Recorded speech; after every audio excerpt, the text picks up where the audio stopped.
Have you ever been lost before? Maybe you were walking through the woods and suddenly you realized you were a ways off the designated trail.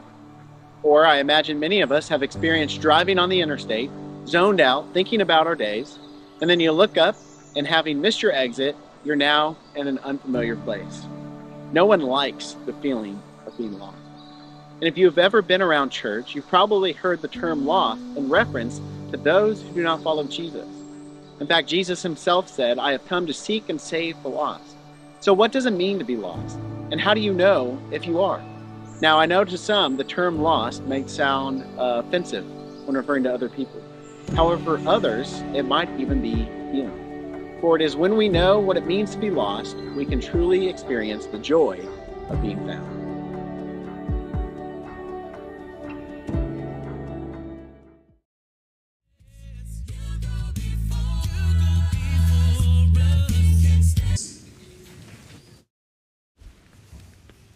Good morning. Thank you for being with us today. I'm glad to be back. We had a great Northeast camping trip last week, and for all who went, I hope you've gotten some rest. And from the great time we had last week up towards Salina, Ohio. I'm still not sure how to say it, but hope everyone else has had a great week. I want to say thanks to Nick for preaching last week. So appreciative of him, and he steps in this space, as he said last week, about 5 or 6 times a year. We're so thankful for his voice, thankful for his family, for Meredith and his girls, and just thankful for their ministry here and just the blessing that they are to our family here at Northeast.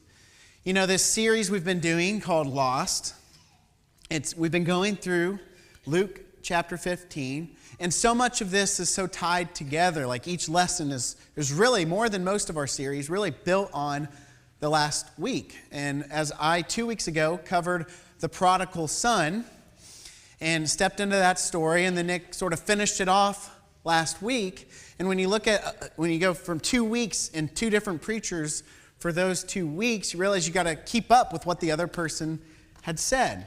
And so I was listening to some of Nick's lesson last week, and he revealed to you at the beginning of the lesson that he had watched my sermon 2 weeks ago 3 times on YouTube.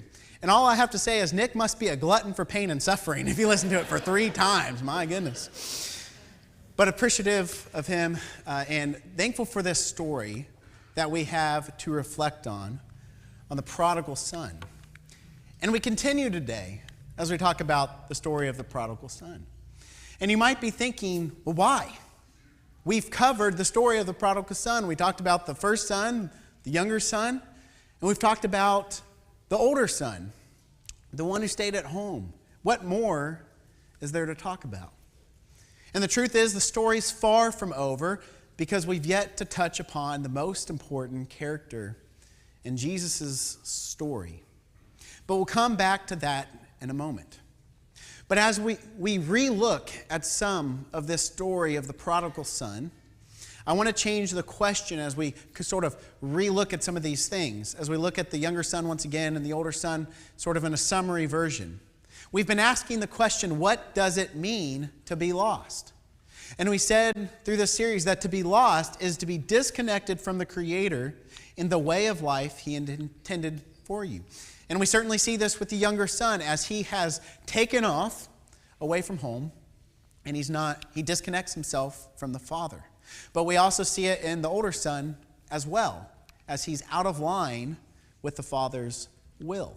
So you see different ways that we can find ourselves far from God. But I want to change the question and say, well, what does it mean then to be found?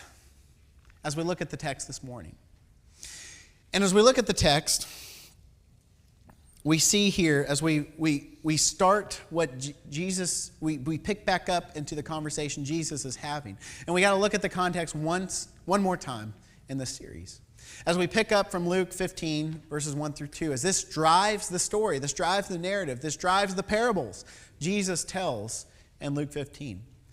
Again, it says, now the tax collectors and sinners were all gathering around to hear Jesus. A phenomenal scene. As people far from God are gathered together because they're comfortable and they want to hear a word from Jesus. It says, but the Pharisees and the teachers, the religious leader of the day, they muttered and said, "This man welcomes sinners and eats with them." And this wasn't the first time Jesus got this criticism. He would get this criticism over and over again as he would sit around the table with these people that the religious elite thought a respectable rabbi shouldn't be sitting with. But they saw Jesus being kind. They saw him showing hospitality. They saw him giving these quote-unquote sinners his full attention. And they couldn't grasp it. They thought he should look the other way and pretend like he didn't see them. But instead, Jesus gives them his full gaze, his full attention, his presence. And he teaches them. And they begin to learn from him. And they probably thought, well, we should be the ones learning from him. But instead, they failed to do so, and they criticize him. And Jesus, as we've been saying, uses this as a teaching example. And it says he told to them this parable.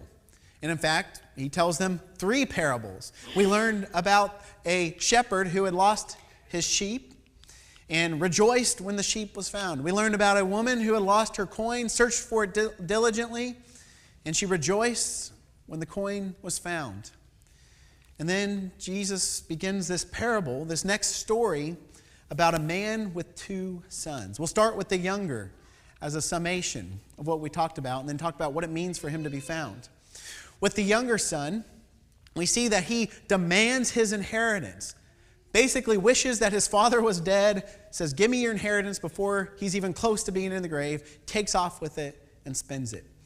I've got to share this story because I just heard this yesterday. I couldn't believe it, the timing. It probably would have been better 2 weeks ago, but I want to share it with you. I was listening to this talk radio, and it was called Other People's Problems is the name of the segment.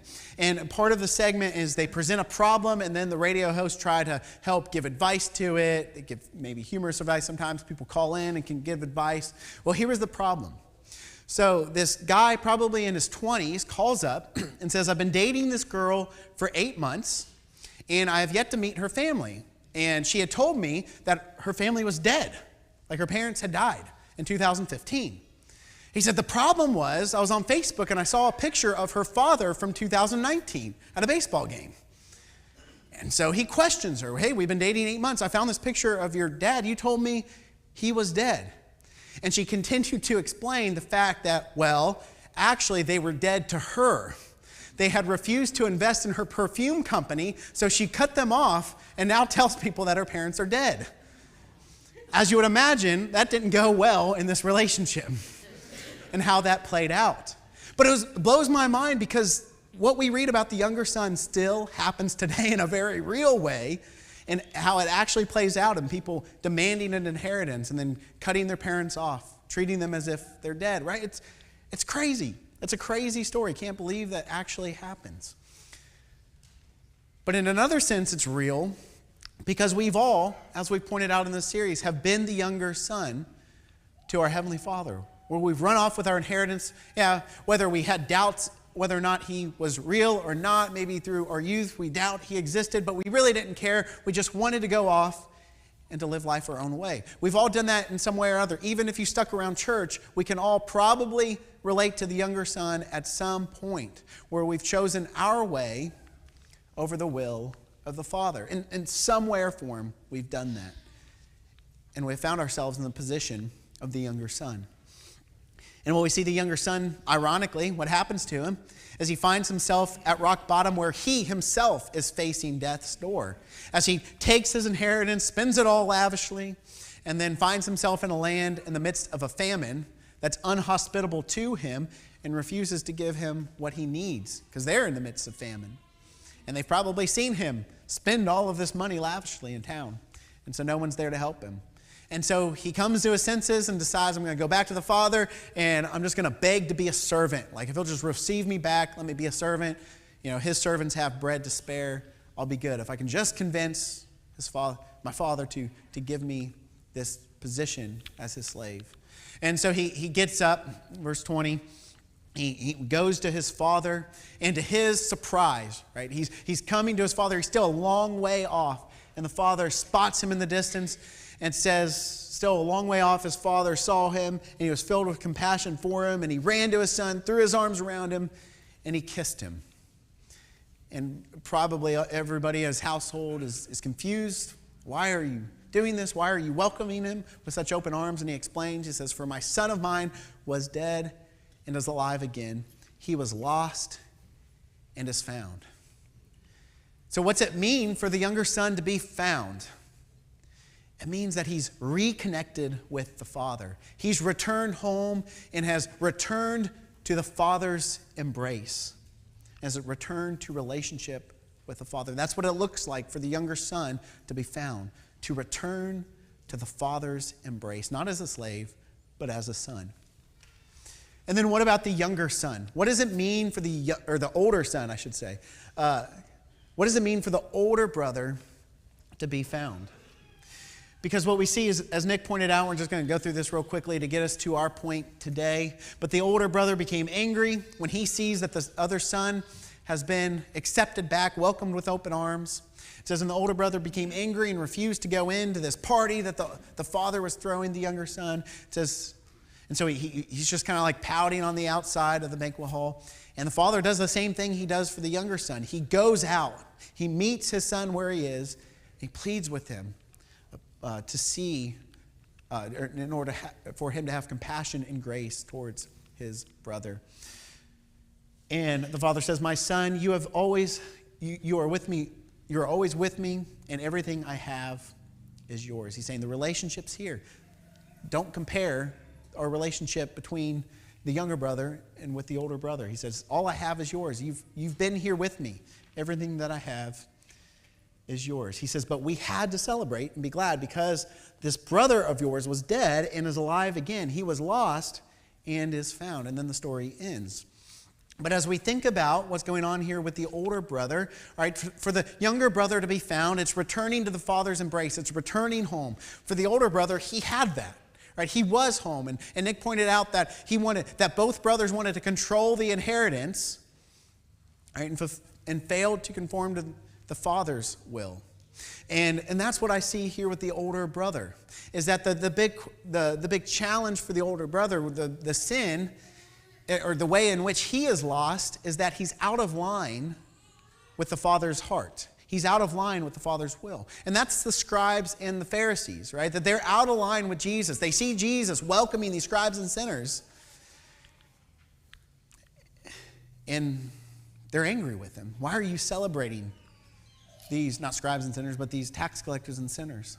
Why are you celebrating them coming to you? Why are you giving them your full attention? Why are you giving them the time of the day as a respectable rabbi? And Jesus was teaching them through this story that they were lost, now they're found. They're dead, now they're alive. This is a reason for celebration. It doesn't matter what you've done, where you've been, you're welcome. And the problem with the older brother and the Pharisees is that they failed to see the Father's heart. They failed to see the heart of God, as Jesus is reflecting in this story. Failed to see how God is gracious towards all people, no matter what has been the past. And so the sin of the older brother, as has been pointed out in the series, is a failure to be in line with the will of God, to be on mission with Jesus, to agree with the mission of Jesus, which is to seek and to save the lost, and all kinds of other things with pride and all of that, and Nick probably pointed out. But so what's it mean for the older brother to be found then? What's it mean for him to be found? It means to come back into relationship with God, but more than that, it means to be in line with the will of the Father, to be on mission with God, to see the world like Jesus saw it and like the Father sees it. But what's interesting in both of these scenarios with the older brother and the younger brother is that both were lost. We don't know what happens with the older brother. Jesus tells it in a provocative way because the scribes and the Pharisees haven't exactly made their decision on what they're going to do at that point. And so Jesus I like to think Jesus is leaving it open to say, so what are you going to do, older brother, as he looks at the scribes and the Pharisees? And leave it up to them. And we don't know what these particular scribes and Pharisees did. We know what they did as a group later on. They took him to the cross. But as we look at the older brother and the younger brother in the story, we realize both had been disconnected from the Father, and they needed to return, however, maybe in different ways. Right? The younger son needing to return to the embrace of God, the older son needing to return to realign with the Father's will, the will of God. But what we see here in both scenarios, we see that the Father is intentionally searching them out. He puts it in their court, and it's up to them whether or not they're going to be found. The Father's done what he could. He allowed the Son to run off with the inheritance. He's looking for him daily, waiting to run out to him. But it's up to the younger son whether he'll be found. And the same goes with the older son as well. The older son's pouting on the outside of the banquet hall. The father comes out to him, tries to reason with him, begs him, won't you see the world like I see it? Won't you see your brother like I see it? And the father extends grace to the older son as well, and it's up to the older son whether or not he will be found. And the same goes with any of us. When we've wandered from God, God's hand is still out there reaching towards us. He puts the ball in our court. We can take that step back towards him. It's up to us whether or not we'll be found. Henry Nouwen, who we've sort of been following in this series a bit, wrote on about this. He says, the question is not, how am I to find God? But the more important question is, how am I to let myself be found by him? He says, the question is not, how am I to know God? But how am I to let myself be known by God? Open myself up to him. And finally, he says, the question is not, how am I to love God? But how am I supposed to let myself, or how am I to let myself be loved by God? And you see, we can look at that and see the story of the prodigal son all about love, right? That both sons were needing to fully understand the love of God. The younger son needing to understand that his father would still love him despite the fact he spent the inheritance. And the younger son needing to realize that the love of God was, or the older son needing to realize that the love of God was for all people, not just for those who stayed home. And the deeper we understand the love of God, the more life we experience. The more fruit we see in our lives. Everything sort of hinges on that, our understanding of God and his love for us and for all of humanity. And you might say, well, that's such a basic idea. That's Christianity 101. God loves you. Let's move on to something deeper. But I would push back on that just a bit. Because I really believe the deeper and the deeper we wade ourselves into the love of God, the more everything else sort of just falls into place. Yes, there's challenges, there's struggles, there's questions we have, there's doubts we might experience. But the more we wade lean in into the Father's embrace, the more strength we experience. As we're more in line with his will, we begin to develop eyes to see the world as God does. And that takes us to this, because it seems like the story is over. But as I said in the beginning of the lesson, we have yet to really focus on one more character, perhaps the most important character in the story.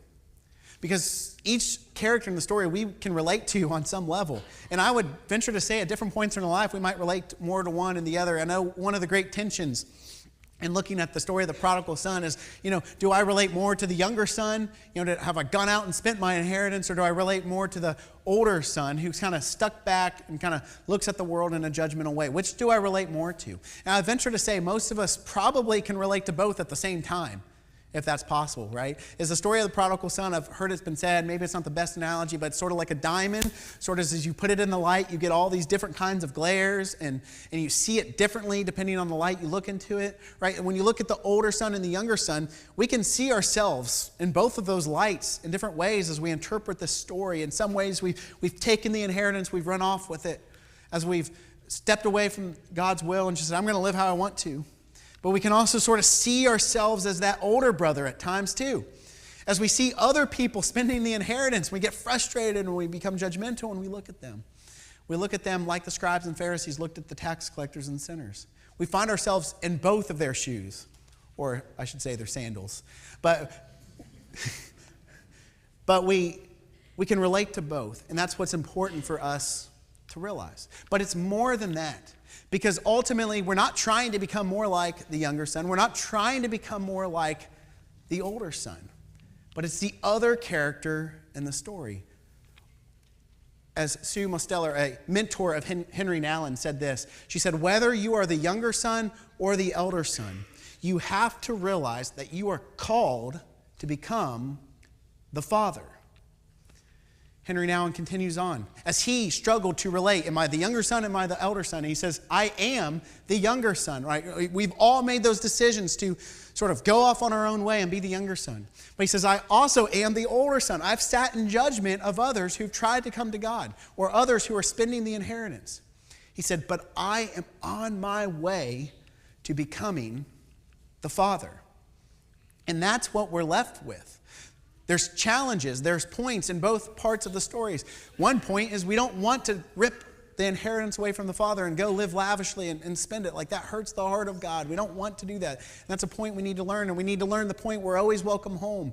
We also need to learn the point, the big point from the elder brother, and that we're not to sit at judgment just because we stayed home and we've got our own internal struggles. But ultimately, where this is driving towards is that we are to become the father. Because as we see in the beginning of the parable, that's what Jesus was doing. He was the father with the welcoming embrace to the tax collectors and the sinners, welcoming them home. And if the scribes and Pharisees sat in judgment, they were the older brother. But you're not to become just a better version of the older brother who stays at home and isn't unjudgmental.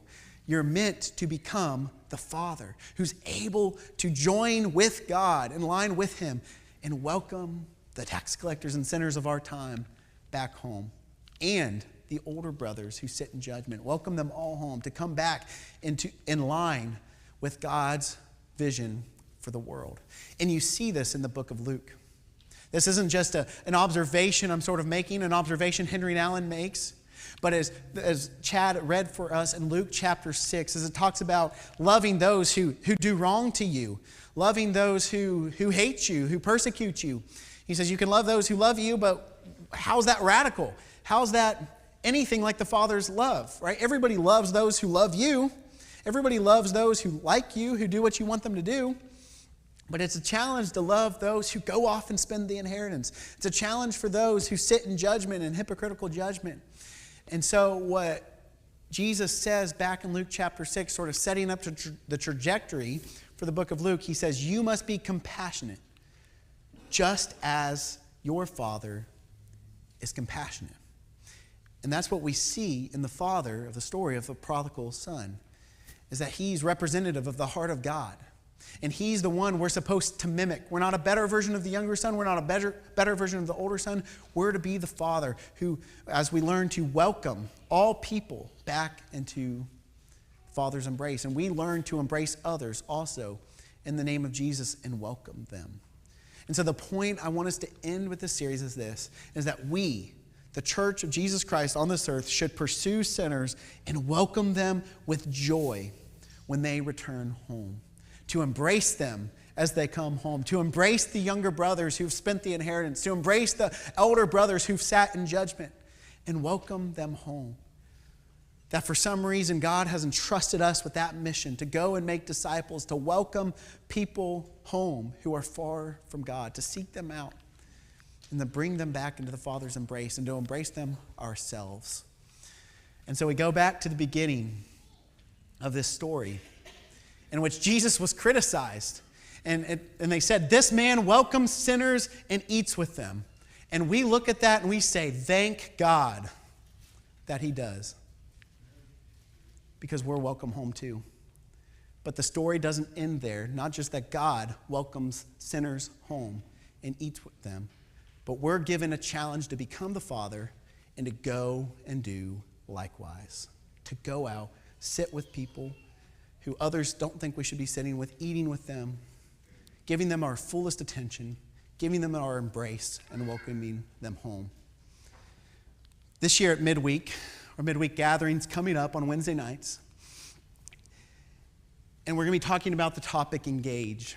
The first thing coming up for our midweek gathering is going to be a kickoff meal on September 27th. This we're going to have a meal. It's going to be provided for you. There'll be more. We're going to ask some to bring some, but we'll mention that in the bulletin and what to bring and all that. But the main stuff's going to be provided. But that's coming up September 27th, 6:30. And Rob Brown will be leading that, sort of talking about all that we'll be doing this year, or at least this fall, on Wednesday nights. But as we think about this topic, engage, it's exactly what we're talking about this morning. Is that we're going to be talking about having conversations around tables with snacks and drinks, and talking about how to connect others to Jesus, how to engage the sinners, those who are far from God. And I say that with quotes because we're all in that category as we have made our journey back to God and made our journey to becoming the Father.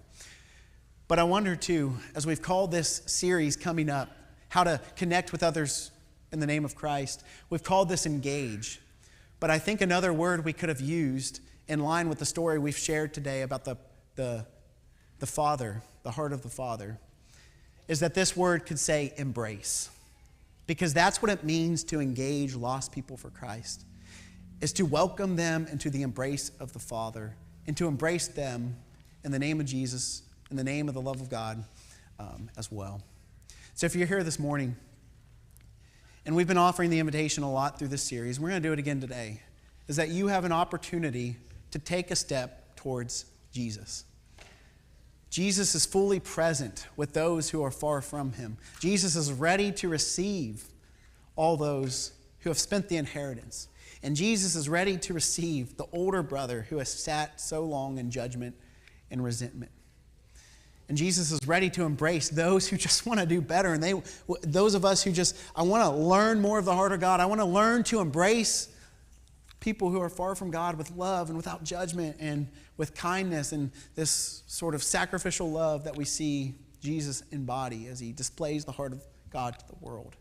Right now, you have that opportunity. Whether you want to do so publicly or you want to step into the prayer room as you exit the auditorium and sit with an elder. Whichever way you want to do that this morning, we invite you to come as we stand and sing. Thank you for taking time to participate in our worship today. We hope that you are leaving filled and ready to go out and to be a part of what God is doing in the world. If we can help you along your journey, we hope that you'll reach out to us. You can find out more information about the Northeast Church at www.northeastchurch.com.